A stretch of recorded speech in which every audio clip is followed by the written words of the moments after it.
વાઘોડિયા ખાતે રાષ્ટ્રીય સડક સુરક્ષા સપ્તાહના ભાગરૂપે એક કાર્યક્રમ યોજાયો હતો।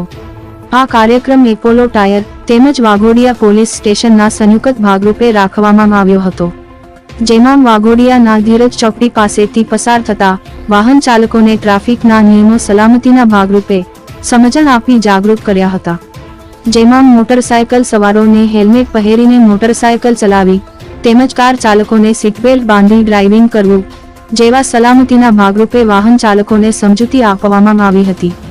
તેમજ કેટલાક મોટરસાયકલ તેમજ કાર ચાલકોને ગુલાબનું ફૂલ આપી અભિવાદન કરવામાં આવ્યું હતું કે જે મોટરસાયકલ સવારો હેલ્મેટ તેમજ કાર ચાલકો સીટ બેલ્ટ બાંધી પોતાનું વાહન ચલાવતા હતા તેવા વાહન ચાલકોને ગુલાબનું ફૂલ આપી અભિવાદન કરવામાં આવ્યું હતું।